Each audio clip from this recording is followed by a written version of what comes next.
Ito bang huling pagsadsad ng isang truck dito doon sa claim na bakit siya nakapasok sa toll?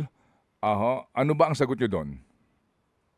Opo, yun po yung, ano nga po natin talagang, mula po nung may mga pangyaring ganito na kapag, deploy po kami talaga na mas maraming personnel ano po.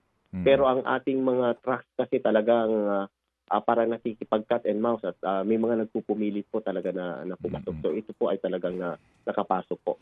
Yung nga kasi po ang sinasabi nila standard naman daw sa buong mundo, no, doon sa pagpasok mo sa expressway, dadaan ka muna ng entry, 'di ba, sa isang toll, sa Mantolian, dapat doon pa lang may sensor na magsasabi masyado kang mataas, may tatamaan kang tulay, no? So, yun daw po, Opo. doon sa claim na gano'n na pagkukulang, ano ang sagot doon ng NLEX?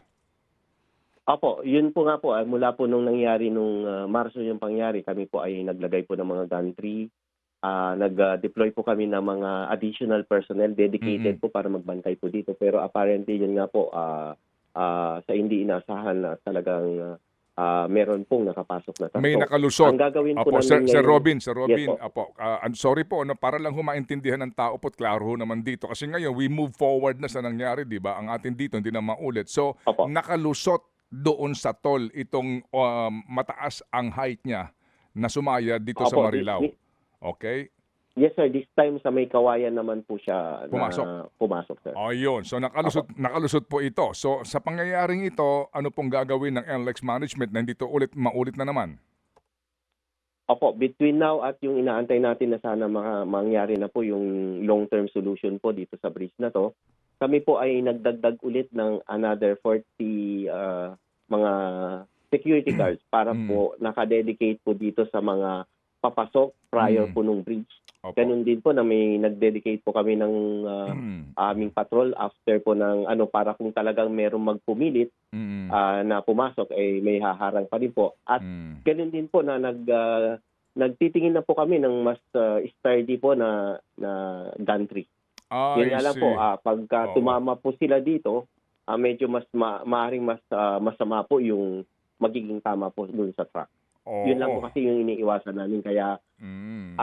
tinitingnan po yung hindi naman po gano'n kalala yung, magiging tama po dun sa truck sana. Opo, Kaya 'di ba yung mga opo, una po opo. nating nilagay Hmm. ay talagang nagsi-swing lang po yung 'Di ba gantry. 'di ba dapat 'yan automated 'yan? Yoong mga yung barandilya na sinasabing, 'pag tinamaan mo overheight ka, 'di ba dapat 'yan automated na kapag tinamaan mag-a-alarm and then yung alarm na yun magti-trigger na ng enforcement sa inyo, may gano'n ba tayo?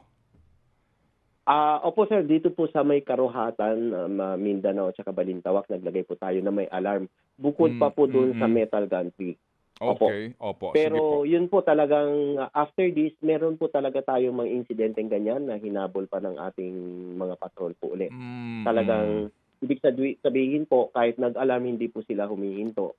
At ayun po, sa safety din naman po ng ating mga patrol talagang mahirap harangin minsan. So, talagang Hmm. hinabol pa po yung mga Opo, talagang lumulusot. Ibig opo. sabihin po meron po talagang Pasaway, sige, nagpupumilit kaya opo, po opo, tayo sige. naghahanap ng paraan na sila po talaga ay mas maharang po, physically ng hindi naman po Opo. mapapalagay ng panganib yung aming mga personnel.